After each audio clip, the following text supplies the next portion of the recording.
There we are. Good morning, good evening, good afternoon, wherever you are in the world. Today, we are going to celebrate Women's Month, and it's today's conversation. And we're so happy to be here with all of you. And our guest today is Krisztina Konya. And we welcome her and my co-host, of course, Sara Jane. And we are excited to be here during this month because we're going to be bringing to you a beautiful conversation. And the topic is connection between self-love and success. So, Krisztina, we're so excited to have you here. Why don't you just start us off with just a little bit of sharing with us your definition of how self-love looks?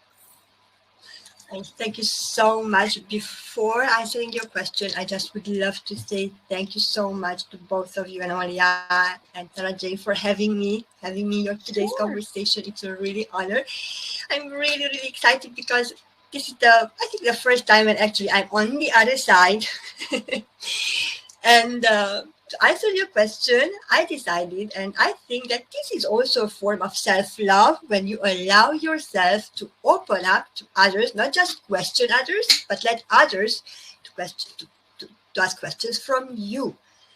And if you ask me what self-love is really, I would say that now I would define it completely different than I defined it a couple of years ago. Okay. Because I thought in the beginning I didn't even know what self-love is. I had no idea. I thought that it's something really selfish or, narcissistic. I grew up in a communist country where, oh my God, she loves herself. She's so, okay, so. Mm-hmm. But then when I moved to UK, I got in touch, I started to read and develop and start to relearn myself. And I started to search what self-love is. And then I thought, oh, that's good because then I'm going to have my hair done. I'm going to have my manicure done and a nice massage. And oh my God, I'm so loving myself. Right? And the majority of, who are not really, or they're really in the beginning of this path of knowing themselves, this is what.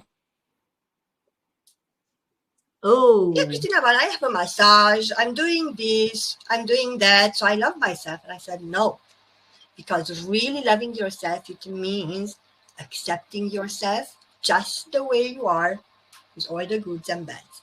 Loving yourself, it means allowing yourself to be the way you are. It means to forgive yourself. And from my experience, I would say that it's not a one-week process. It's an ongoing process because even if I'm teaching, I'm preaching, I'm doing self-love, I still learn a lot about myself. And as I go along the way, I learn and find out more and more and more and more. But the first and really thing about self-love is just accept yourself the way you are. And that's the hardest. That's the first step is the hardest. Yes. Sara Jane? Yeah, I agree with everything I just said. Because, yes, I remember thinking when somebody said, oh, I like myself. Mm-hmm. I'm thinking, how the heck can you do that? I have no idea who I am to even know how to like myself. And it's and when you're in that insecure place, it is really, really difficult because you are behaving from learned behaviors. Everything that you do is, for me, it was a people-pleasing thing. Yes. And that was nothing to do with yourself. That was, well, other than the fact it was, I just want to be how people will like me. And oh boy, and there's just things around saying, I don't know what you're worrying about sort of people liking you. Most people don't like themselves. And it is really true. Let's start with the basic of like. If we can't like ourselves, we've got real trouble.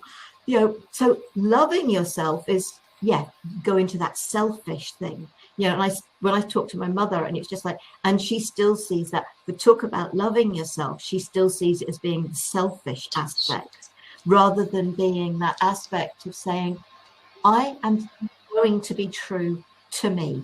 I've actually got to the stage where I've unlearned a lot of what I learnt, what doesn't serve me,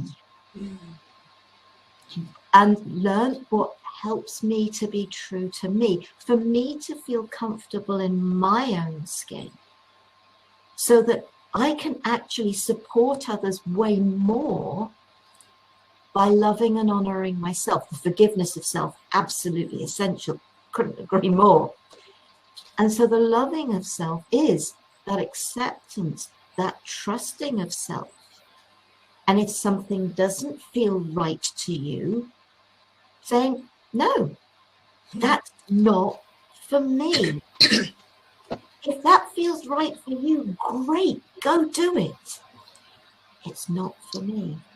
And so it's the honoring of self and encouraging others to do exactly the same. Yeah. So I look at self-love in so many different facets, because we talk about it from a physical standpoint, but then there's self-love from an emotional perspective. There's self-love from a perceptual and a spiritual perspective. And, you know, these things were learned. They were not automatically inherent. And, you know, when I think about what it took for me to learn self-love, I really didn't discover that until later in life, a lot later in life. And so I think that the next question I'm going to ask is that we talk about and we throw around self-love like we change clothes, right? Oh, love, self-love, you know? I mean, we say these words, right? But to take them on and to bring them on brings a whole nother dimension to it. When I think about my background and my culture, and then the terms self-love in that background and that culture, it wasn't automatically prevalent in that culture.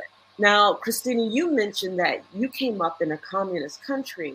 These concepts are foreign in a lot of cultures. So would you share with us what it was like on your discovery of self-love coming up in a communist culture? And I think that each of us can share from our own perspective of that discovery from that culture. So would you start us off? That's a really, really good question, because as I said, even the notion of self-love, I had no idea that such thing exists. Because, you know, I grow up, I've been told actually that as a girl, I have to be nice and kind and stay in my corner and do this and do that, right? So I grow up with this mentality, this learned behavior that I have to put everyone else first. And then maybe if I have some time, maybe then I can do something for myself.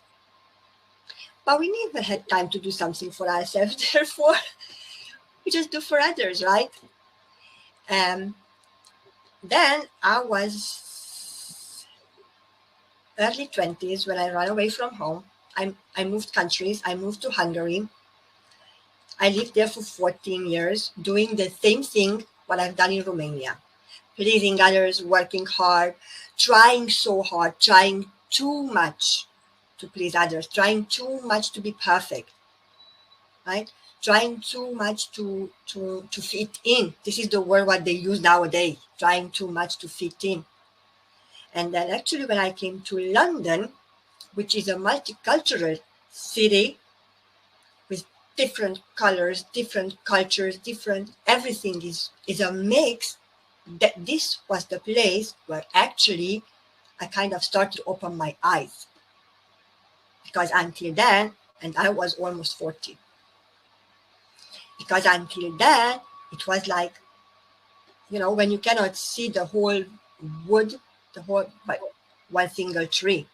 But then I started, you know, to meet different cultures, meet different people, engage in different conversations. And they were speaking English to me, and I was like, what they are talking about?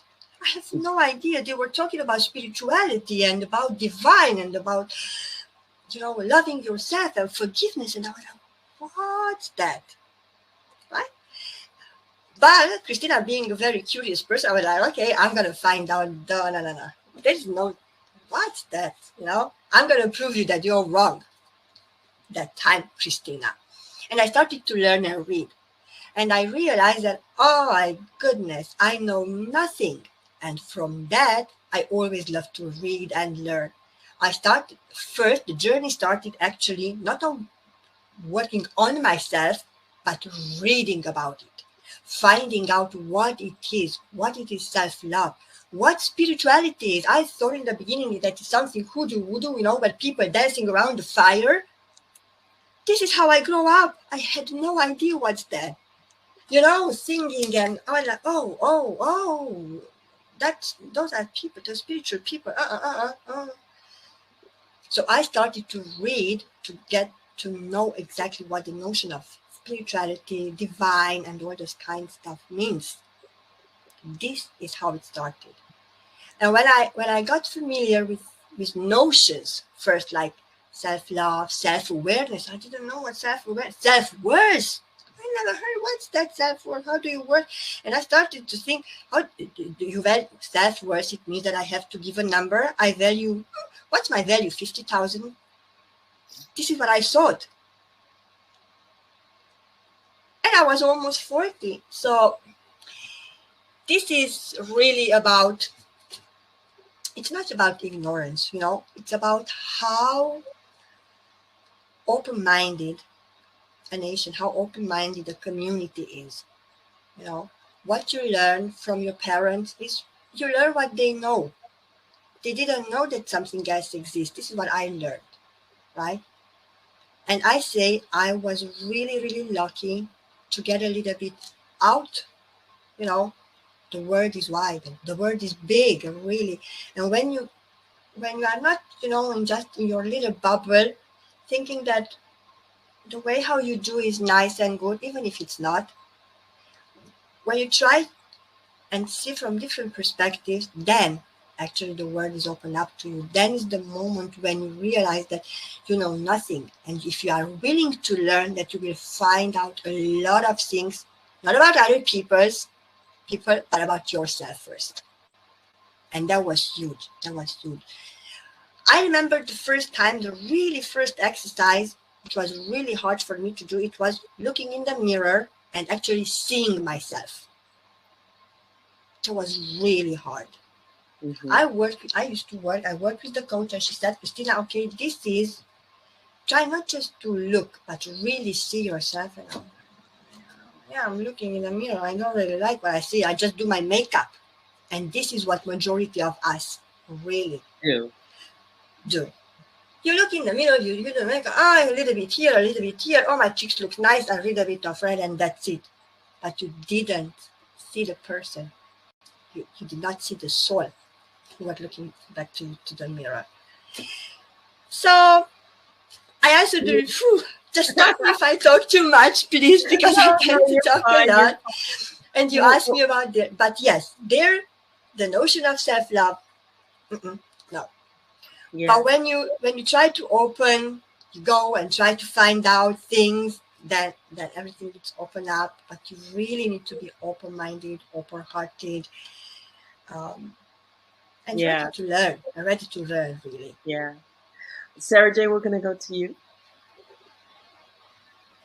I was brought up in a fairly ordinary English family, but it doesn't matter because so many of the things that you talk about, because I was raised up within a Catholic family and some of the time going to a Catholic school, and there obviously loving yourself is one thing you are definitely not taught. You are definitely not taught that it is okay to love yourself or what that actually means. Because the only meaning for self-love is a selfish thing. And that still, as I said, it exists within my parents' generation to a great degree. Because, okay, mum's sort of mid-80s now. And she's she is not going to change. I'd love to think she could, but I don't think she's going to. And so it's been very hard for her because she's got 2 daughters that have definitely stepped out of that regime. I can relate to that. And sort of another one that, you know, sort of is very aware of her 2 sisters. And, you know, she occasionally is open to things, and which is brilliant. And I actually think she's more open than she lets on at times, which is fabulous. It really is. For me, the wake up was very much the incident of the broken jaw, the 6 months of pain and sleepless nights, which left me so exhausted. It was just like, I cannot keep this up, this people pleasing, this thinking about everybody. And I wasn't even on the list. You know, you said about if there was time, well, forget it. There wasn't even that comment that if there's time, you can think about yourself. Exactly. And it was just like, I just can't do this anymore. But I think it, for me, as I know I've said before, it was the realization that, and I don't know where the thought came from, maybe it was a gift from the universe, it probably was a gift from the universe, of don't worry about what other people think about you, because they haven't got time to think about you. They're worrying about all the stuff that's going on in their own lives. And that is so freeing to realize that actually don't worry about what other people think of you. And then obviously there's that extra bit that's added to that. And if they are, and they are being judgmental, it's none of your business what they are thinking about you, because they are coming from their perspective, from their experiences. So be true to you, regardless of what others may say. And saying no when you've always said yes isn't the easiest of things to do. But if that no is honoring you, your peace of mind, your ethics, your morals, then absolutely say it and mean it and stick to it. Don't be bullied. What is it they're saying? When you set boundaries, the only people that don't like you doing that are the people that have abused them. So it's, I love all these quotes that are going around, because actually there is so much truth in them, in the simplest wording. And self-love is just that. It's just saying, okay, I am going to think about me. I am going to ask myself, does this feel right, or does it feel wrong? Is this for me? Isn't it for me? And don't be afraid to ask others.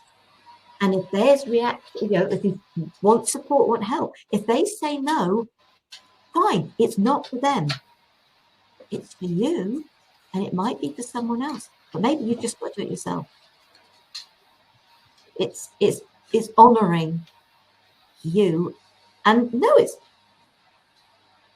it can be easy if you are truly ready to say, I'm going to dive into this, not just, not dive, I think first, I am in this, because we have to be in this for ourselves, not for anybody else, for ourselves.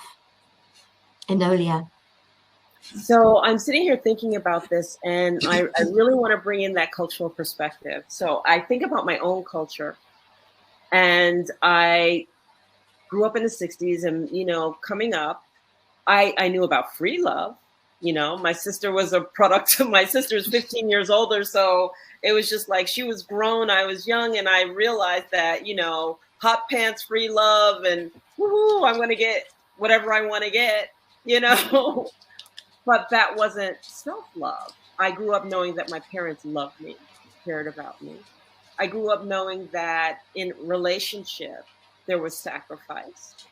I grew up understanding that love came first in everything, but love of family. And what that created as I grew over was not self-love, it was martyrdom, right? Self-sacrifice. Well, if I truly love and I have the highest love, then I'm going to put myself second and put everybody else first. If I truly love, I'm going to put my husband first. If I truly love, I'm going to put my kids first. And then each of us, and I don't know how it was for you, but for me, I reached this precipice in my life where I said, I can't do this anymore. I can't put everybody first anymore. I can't allow myself to be, doormat or used or stood on top of to escalate everybody else except for myself. And so this whole concept of self-love for me was learned when I decided, when I looked in the mirror and I didn't like what I saw, and I was like, how am I going to define and grab back my worth? I need something in this family. And I think that the first act that I truly ever did was to sit my family down at the time and say, I am no longer the martyr. I am not going to put all of my stuff aside just because you guys have stuff. You're going to either get there an hour early and wait an hour, and I don't care if it's convenient for you. You're going to find a ride. My and who I am is just as important as you, and I want equal footing now. And I think that that was the first declaration of loving self.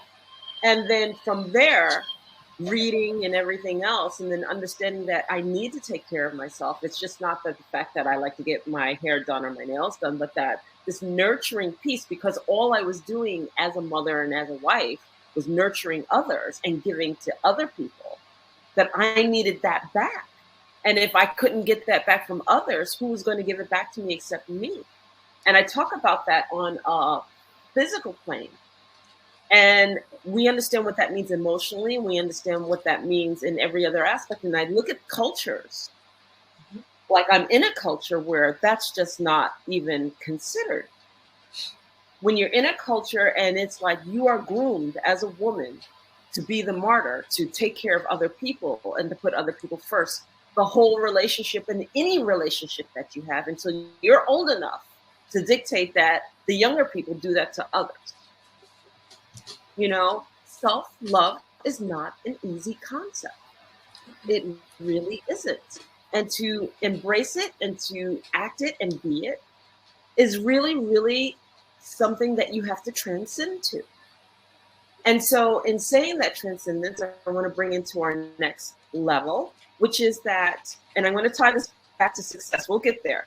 But I want to talk about this because it's so important, which is that we talk about self-love from a physical perspective. Go out, get your nails done, blah, blah, blah, blah, blah. We talk about it from an emotional perspective. Oh, yeah, I need self-love. I need to love myself. I perceive self-love to look like this. But let's talk about it from a spiritual perspective. Because we are energy beings having a human experience. And we are energy beings living a human experience. But if we could progress, I'm not even going to say digress, progress into just being that energy being, what does self-love mean to you? And what do you see it as from that perspective? Enolia, before we go any further and answer that question, they've got a couple of comments from Ivy. So Ivy, thank you very much. There is nothing like worry about other people's thoughts, and absolutely it debilitates so many of us. It really does, until we realize it's a waste of time worrying about it. Self-love is granting yourself access to be free. Absolutely. Brilliant. Absolutely, Ivy. Brilliant. Yes. And brilliantly said. That first step can be very liberating. sitting your family down is not an easy task for a cultural from a cultural perspective. So Yeah, absolutely. So thank It was you the for your hardest thing I insight. ever did. Appreciated. Yes, thank you, Ivy, for that comment. It was the hardest thing I ever did. It was the hardest thing that I actually had to and here I am saying that I'm on equal footing with my 12-year-old and my 10-year-old, that they came first. Wow. And that I needed to come equal status and nobody came first. That we were all just as valuable. So I want to take it to that next level, and I want to ask that question. How do we look at that self-love from an energetic perspective and from a spiritual embracing, knowing that we are energy beings having a human experience? That's a very, very good question. I try to answer as short and concise as possible. But I'm hearing you two ladies saying a lot of things that can relate to me as well. I really admire your courage, though, sitting down with your family. I'm just going to go back there for just one idea, because for me, it took quite a lot of time until I actually dared to speak up for myself. And going to spirituality,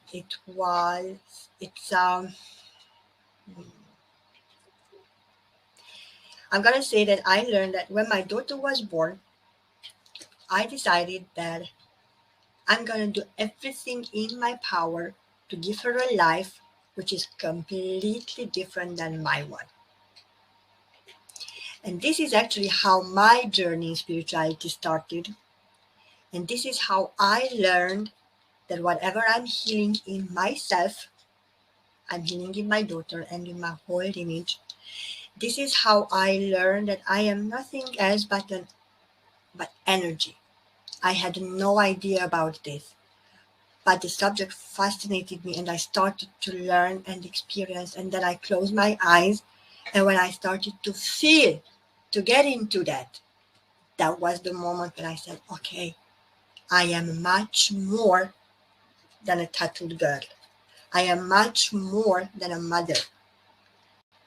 Because I was here before. I'm not sure if I'm going to go there, but I was here before. Maybe I'm going to come back. But in this lifetime, I'm going to do whatever I can and whatever it is possible, because I am supported. I understood. And we were talking a little bit earlier, Sara Jane, about trust. Remember? Sometimes, even knowing that I am light, I am a beautiful soul, and I am supported because I'm living in a human body. I'm having a human experience. I am losing my faith. Even now, knowing all these things, I'm losing my trust. But the difference between now and a couple of years ago is that even if I'm on my knees, I lost my trust and I lost my faith, I get back faster and sooner because I know who I am. I didn't know that a couple of years ago. And if I was down in my knees, I blamed everyone and everything. And I started with God. Why me? Why I'm down on my knees?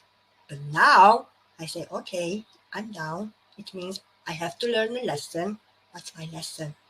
What I need to learn. And I need to stand up fast.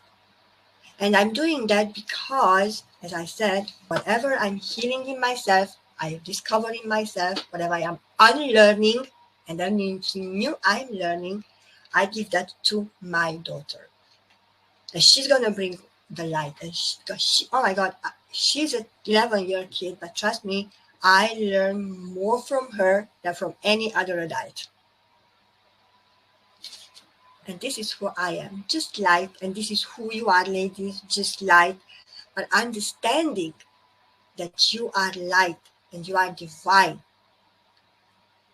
To get to the point when you understand who you really are, it's a path. You have to walk. You have to do the shadow work. I'm doing it still. It's ongoing.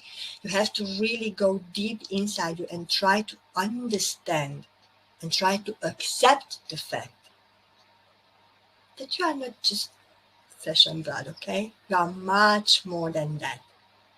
So loving yourself is, from spiritual perspective, is loving God, is loving the universe, is loving the divine, because that's who we are. And in cultures, this is really, really, really hard to accept. When I said, you know what? I'm divine. I am God. Shh, that's profane. How would you say that? God is up and he's hearing you. Well, no, he's not, because I grew up thinking that he's up there, he has a big white beard and sitting on a chair and judge you, punish you, 10 prayers, 20 prayers, 10 that. And I'm, please God, don't punish me. Okay?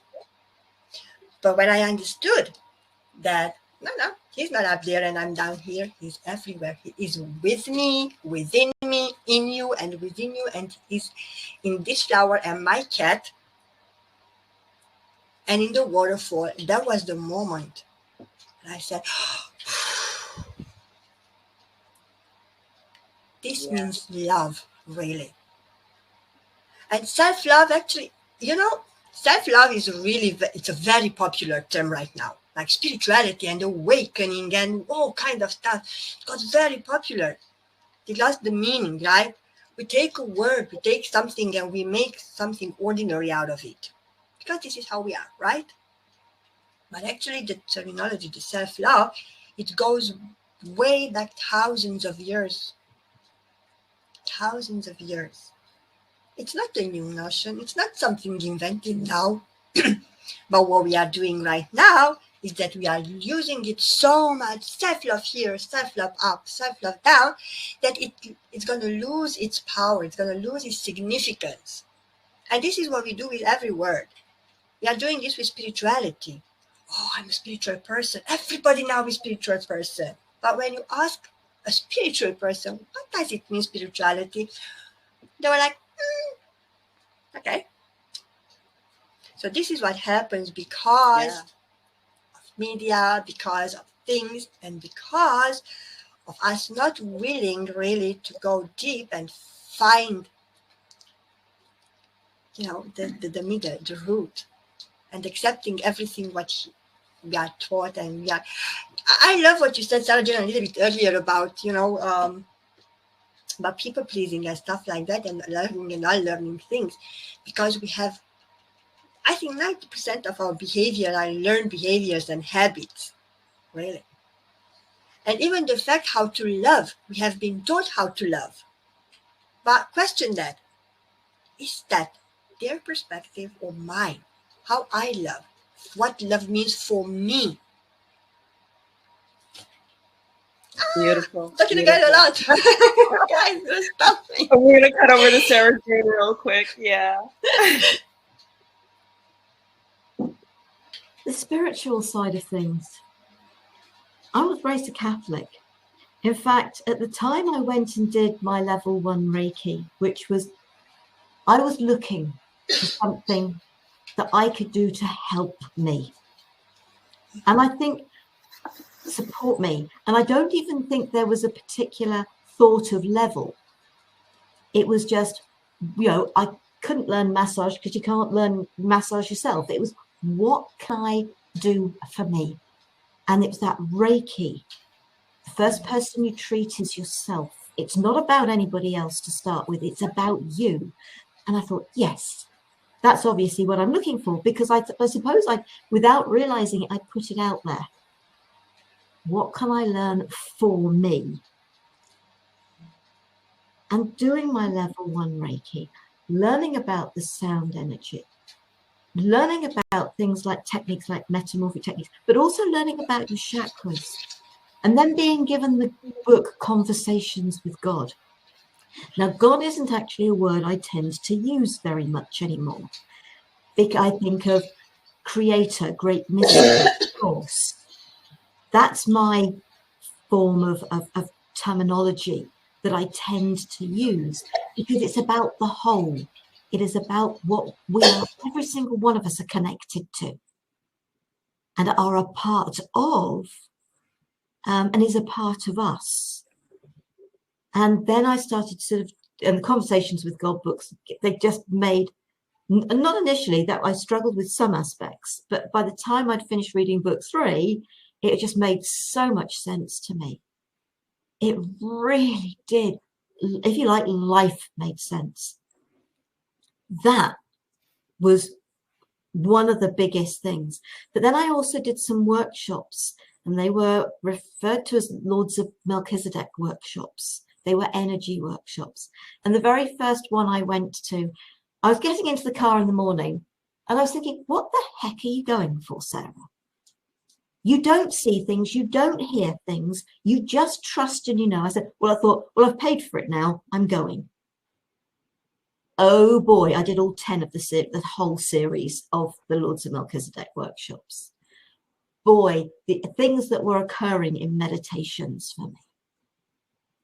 That's supporting the raising us up through the levels of the dimensions of ourselves. It was, oh my goodness. It was amazing. And one thing I've said to many people is, you know, and I accept this about myself, I am special. Everybody is special. No one is more special than anybody else. And one day when a client said to me, you are special, I looked at her and said, I know.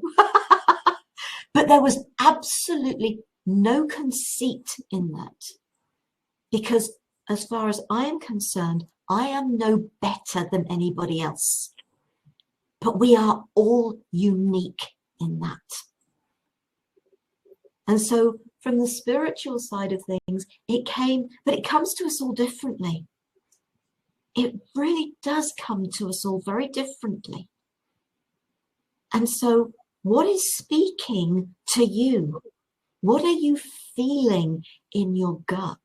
Because seriously, there were aspects reading Conversations with God where you read the question, but the answer I was reading was my answer, was the answer that was right deep down inside of me. I felt that answer. I was reading the answer that was my answer. And eventually, I found myself going to church and listening to the sermon and thinking, oh, you've got it, you've got it. Yeah, I lost it. And I thought, hang on, why are you still going to church, Sarah? Why are you still going to church? They were beautiful people. I met some lovely people there. I really did. But it was, why are you still going to church? Because every bit of good they comment, they literally wipe away with one comment at the end. And they don't really think they know they're doing it. And I cannot say the Lord's Prayer. For those who are Catholic and know the prayer, the Hail Mary, and it's got an aspect in it, you know, it uses the word sinners. I can say the Hail Mary, but I have to lose that word sinner out. That's gone. You know, Conversations with God was that catalyst for a lot. There was a lot of other things, but that was a really big catalyst for me. Enolia, and Ivy has put another comment. I'll have a read of that and I'll come back to you. Why don't you go ahead with Ivy's comment and then I'll continue on. Thanks for sharing that. So I'm not sure what she was talking about. Probably yourself, Krisztina, for sharing that. Taking that step is the beginning to your spiritual journey because you're not afraid. You can finally lose that mask. Oh yeah, absolutely, and embrace yourself in your totality, which is equal to loving yourself. 100%, absolutely, Ivy. So I'll continue on with the fact that growing up, you know, it was an eclectic scenario for me. I mean, I was raised Baptist. I went to a Lutheran school and we had to go to church every Thursday. And then I got married Catholic and, you know, and we raised our kids Baptist and Catholic. And then I discovered spirituality in my being. And then while I was in Lutheran school, we had to study all of the other religions. okay? Because that's the nature of it, to understand all. So really for me, and then my mother used to send me to church all the time. And I'm like, Mom, well, why don't you go? And she's like, I put in my time. My church is in my heart. You go, right? But what it really was that she was a pastor's daughter. So she really did put in her time. But then when we got older, that church is in my heart always resonated with me. Yes. That is what it means. And then one time I had a profound conversation with my mom, in which she said, my church is in my heart, which is that your physical being is your temple. Your physical being is the church. And so then when I got into the shamanic studies, what the shamanic studies did for me was that here all of a sudden we were studying the energetics of who we are. Not the humanness of who we are, but the energetics, the energy of who we are. And in studying the energy of who we are, then I could actually see the human experience will dictate X, Y, and Z, but the energy experience transcends all of it. So what I learned was that when I look through the eyes of the being that I am, not the physical being, but the being that I am, that the expression of love and oneness and being and existing and being with source, and I do that too. I tend to use source, great mystery, the all. I think it's human beingness that needs to define as he and she, but energy is energy. And really, when we transcend this physical existence, that we are all one energy. And that's why in our humanness, we say we are all one. People say it, but they don't understand it. All right. And so that when we transcend this physical being that we are, and we're all just energy, and we're all in that energetic state, yeah, we are all one. Good, bad, and different doesn't matter. We are all one. But in our spirituality, in our temple, the question is, can we maintain that beingness and see through the eyes of that beingness during this human experience? And the human experience tends to drop us at a lower level of operations, such that the emotional state leads, the perceptual state leads, the and I call it the physical state, but what's, the black and white state, this is fact, this isn't fact, this is true, this isn't true, because it's right there in front of me, tangible. This happened, this didn't happen, that aspect kicks in. And so when you have three other aspects that are kicking in to give you the totality of this experience that we're having, it's very hard to be at this energetic state of mind that leads you through your life. So for me, that self-love is when I can just transcend all of this and really just love and see through the eyes of love of everything and everyone in every situation and every circumstance around me. And that, of course, I'm going to love myself. I'm just energy. And of the energy of love, what else would I do? What else would I transmit, vibrate, resonate, be? So that's kind of like my 2 cents in it. And I want to talk about a little bit of how we tie the self-love to success. And how is success defined through the self-love? That's a really nice question. I love the question because we talk about a lot of things here, ladies, about people pleasing, about putting everyone ahead of us, putting ourselves. Now, when it comes to success, I say like this: if you do not love and respect yourself, then you will not be successful in your life. When you learn to love and respect yourself, then you will be successful in all areas of your life. Because let's take just simple example. Let's say in business, okay? Well, because people when talk about success, the first thing they pop on is business. There are many successes in life, but business comes first, right?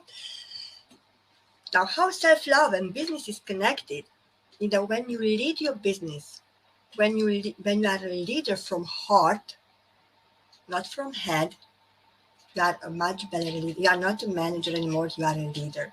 But in order to lead from heart, it means that you have to know yourself well. You have to allow yourself to trust other people, but you cannot trust other people if you do not trust yourself. As a leader, you would love to have respect, right? But if you do not respect yourself, you cannot expect others to respect you, right? Because they only can love you, respect you, and they're going to treat you the way how you treat yourself. And here I'm going back to Enolia, to the energy and to the frequency what you emanate. Because you are an energy being, the way how you are in peace with yourself, you love yourself, you respect yourself, is going to show in the world. And this is what you're going to get back. So in every type of relationship, you will only get back what you give. If you do not love it, if you love yourself a tiny bit, let's say, you will get back a tiny bit of love. If you just respect yourself a tiny bit, you will get back a tiny bit of respect. Just the way how you respect yourself. And this in all areas. So this is how I connect success and self-love. And it's a huge connection between, because when you love yourself, you are not a people pleaser anymore. You are not doing what other people tell you to do, how you've been taught to do. You are not doing it to be accepted, but you are doing it for yourself. That's going to make the difference in your relationship, in your business, in your finances, in everything. So everyone's asking, Krisztina, why would you connect self-love with success? That's why, because that's the basic. Self-love really is the basic of everything. In order to have a successful relationship, you have to know yourself first before you know your partner.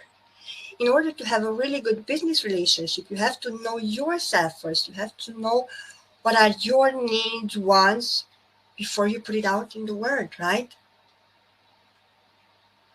So this is how basically success and self-love are really, really, really interconnected. And the first thing what we really, this is a hard word, but should learn, as you know, it's to love ourselves and to love ourselves in a healthy way and unapologetically and unconditionally. I'm saying this out loud, yet I am still learning. I'm still in the process of learning. I'm teaching, inspiring others, but only to the level where I am right now. And as I grow and I know more, I will teach, inspire, and tell more. But this is where I am right now.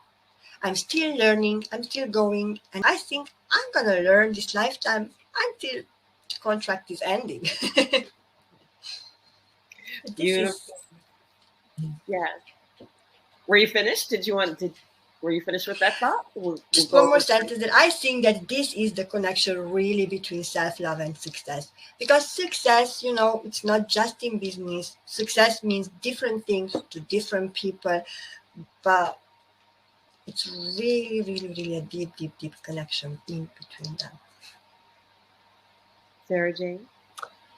Yeah, success comes in so many forms. Success in relationships. And that's not just boyfriend, girlfriend, marriages, etc. It's success within families. But it's also about you teaching others how to treat you. And if they watch you do yourself down or allow somebody else to walk all over you, you're just teaching them that they can do exactly that. You stand up and say, no, ethically, that's wrong for me. That just doesn't feel right for me. No, I'm not prepared to be a part of that. You're telling them no. But you can also be saying yes. yes comes in, but say yes when you mean yes. And they may not like the yes either. True. It may not That's be true. their yes. It is really important that you truly honor what feels right for you. And if something doesn't feel right, is there an aspect of it that does? That you're prepared to say, I can work with you so far, even in relationships. Marriages, I've got 2 marriages behind me, and they were totally not right for me. But I didn't know how to say no. Bless them, bless them. And yes, there's that gratitude for the gift of the experience that they gave me. There's also the forgiveness of self. But I also believe that there was an agreement between us, our souls. And think about that, going back to spirituality, those agreements that have been made, the experiences you have given yourself to get you to the point, the experiences I had as a child, the experience that woke me up, they were gifts I gave myself. Do I accept those gifts as gifts? Can I see them as a gift? Because they were given to me, by me, out of love. I have a friend that unfortunately rings me all too often for her, and she keeps going into negative downward spirals because bless her, she can get into that self-love and then she loses it again. And it's holding on to that energy. And success in so many different ways, not just in business, but in relationships, in all sorts of things. But actually, success in experiencing your own life comes with loving yourself. You can fully experience when you love, trust, and believe in the amazing being you are. So that is so beautiful, and I agree with you both. And so I'm sitting here going, what can I contribute? And I want to talk about that self-love as an energy, as an energy period. Mm-hmm. See, at the core of our being, if we have self-love, then we're vibrating self-love. And if we're vibrating self-love, and we're in the energy of self-love, which is trusting ourselves, loving ourselves, just like we said, just like we defined in all of the various ways, we are going to attract like vibrations. And in attracting like vibrations, no matter what you define as success, you're going to attract what you are. You're going to attract that divine alignment, that matching vibration of what you are in what you do. So it is absolutely imperative that love of self, value of self, self-worthiness, self-trust, self-authenticity, all of it has to be embraced or situated cleanly within your heart and your soul. Because when I encounter you, your experience of me is that self-love. And if you're not experiencing that, if you're experiencing something else, the negativity, the down, she shifted right in the middle of that conversation. Holy cow, what the heck was that? We feel it. And so if we understand that we have that kind of impact on people, and I subscribe to the fact that everything is energy. Everything. The pencil is energy. The wall behind me is energy. all of its energy. The wall, because it's crystal quartz, amplifies what I have to say. You know, people are going like, how can a wall be energy? Because it amplifies, because it is stone, because everything has energy. It has the energy of the person who made it. It has the energy of the person who created it, who wove it. Have you ever wanted to eat food behind somebody who was in a bad mood? No, because their energy is imbued in it. So if we are truly energy and we want success in our life, we're going to attract that exactly what we are. And that is successful. And everybody's definition, like you said, is something. And then when we encounter energies that don't match ours, that's where we draw our boundaries. And that's where we establish limits. Nope, not interested, because when I'm feeling you, I'm feeling bad. Don't want to be around you anymore. Nope, not interested, because last time I worked with you, you created chaos. And I don't want to be around people who create chaos. Nope, not interested, because when I speak to you, you give me a sense of feeling small, and I don't like feeling small, because what you have to say doesn't resonate with me. It doesn't match where my mindset is. So I look at all these things, and to me, you nailed it with self-love defines the success in your life. It truly, truly. So in understanding all of the ways that we kind of brought it and put a nice little bow on it, what last tips would you leave with our audience? Because we're coming up on an hour and I know we have to end this conversation, although I don't want to. What tips would you leave with our audience, both Sara Jane and Krisztina? Sara Jane? Yeah.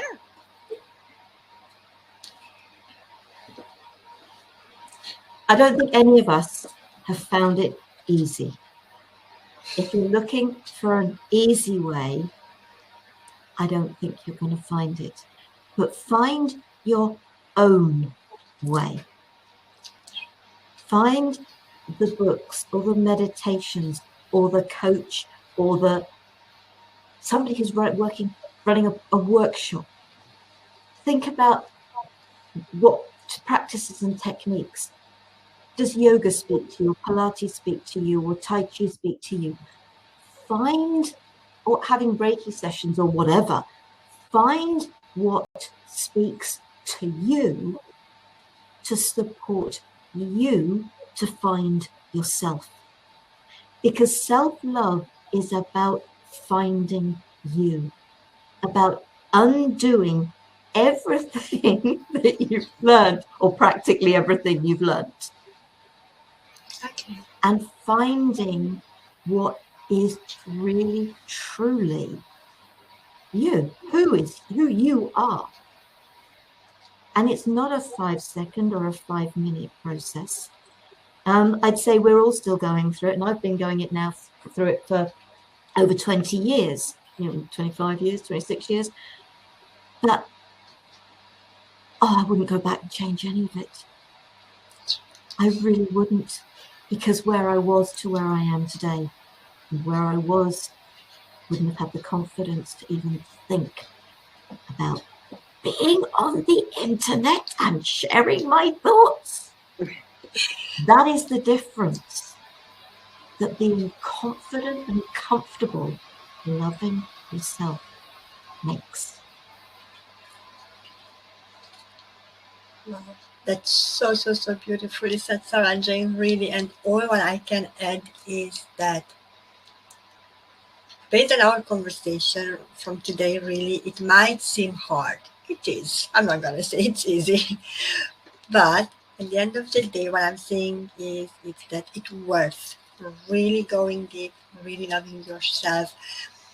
The first and most important thing what you can do for yourself is to be self-aware and to dare, really, to have the courage to be different, to have the courage to be more than your conditioning, to have the courage to unlearn and to put down all the generational wounds, what you carry with you, because you carry not just yours, you carry generational wounds with you, generational conditioning. And it might be very difficult to put all this down in one lifetime. But if you start now, it's going to be easier and easier, and your life is going to be lighter and lighter.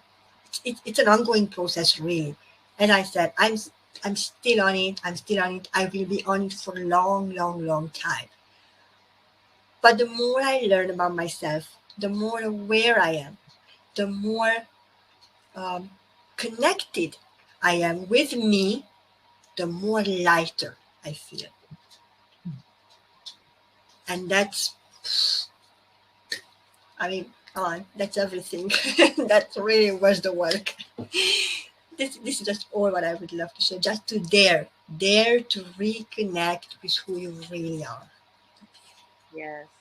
And I would say, don't be afraid to sit still and take stock and take inventory of self. This is one of the first things that we don't want to do. We don't want to look at those parts of ourselves that aren't as, I don't know, beautiful as the parts of ourselves that we love about ourselves, you know, and we kind of like tuck those away or ignore that, or, oh, that's a sore spot for me. Take stock of everything. And if you know you don't like an aspect, or you want to change, or you want to adjust, or you want to transform an aspect of self, you got to recognize it first. And if you dare to have the courage to recognize it, that's the first step. And if you need assistance in doing it, get a coach, work with someone, but dare to take the first step. It's so, so, so important. I don't know whether we can answer this quickly, because I've just seen that there was a question from Ivy. How long did it take each of you ladies on the panel to achieve self-love? I think we're all still trying. Yes. I think that we learn about it. I think that we achieve it. But I think to maintain, remember I was talking about that transcendence piece, right? In the human experience versus if I was up here and out of my body, I am always self-love. I don't have to practice anything or work at anything. But in the human condition, because we have things that challenge that emotional state of being, circumstances, emotions, relationships, you know, lack, millions of things that challenge it every day, that help make that state of mind waver. That's the biggest struggle, is maintaining that state of mind in the face of adversity. I don't know if anyone else was supposed to answer that, but that's how I'll answer it. Yeah. Krisztina. Absolutely agree with Enolia. Really, really. It's an ongoing process. You're always going to face challenges. You're always going to discover something new about yourself. You're always going to discover an old hidden, you know, emotion here and there, what needs to be, you know, healed and wounded. I mean, it's really an ongoing process. But as I said a little bit earlier, with every little win, with every little I embrace myself, it's going to be lighter and lighter, really. Yeah, and I agree wholeheartedly.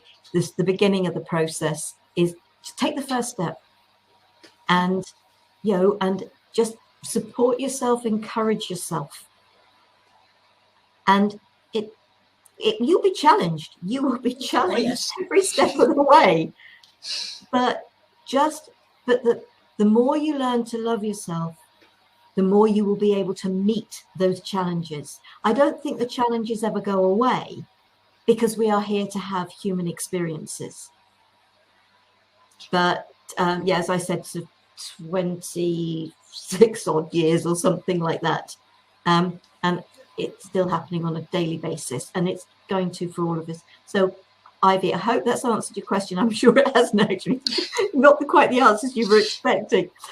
But thank you, ladies, for an amazing conversation. And I know we've run slightly over the hour, but you know, obviously the information that we've shared here, hopefully it really has supported you.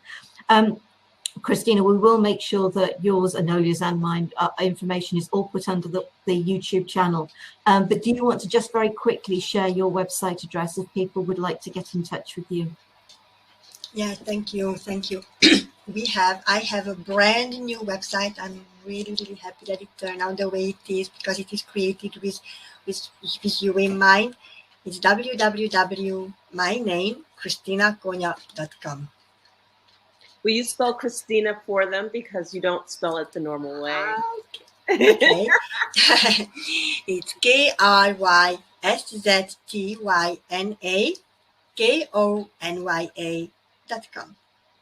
Okay, now am I thinking, did I hear I or Y? K-R-I? I from India. I, yeah. So Krisztina. K-R-I-S-Z. Yeah. S-Z-T. Yeah, I have a difficult name.